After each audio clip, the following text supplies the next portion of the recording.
Breaking news, they now know who was driving David's Tesla right before Celeste's body was discovered inside of the frunk.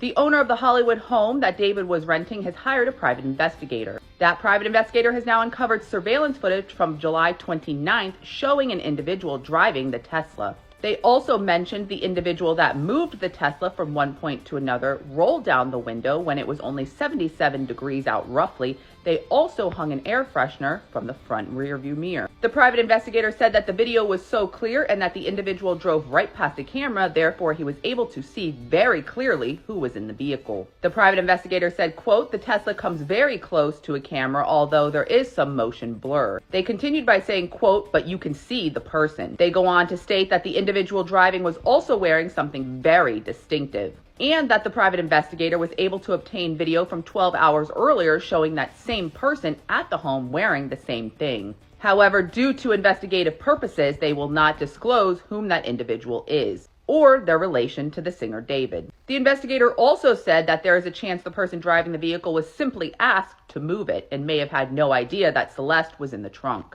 The investigator said, quote, "I find it very hard to believe if that's the case, but just in case, I'd like the LAPD to make that announcement." To stay up to date on this case, make sure you click the playlist below. I'll keep you guys updated. What do you think? Drop in the comments.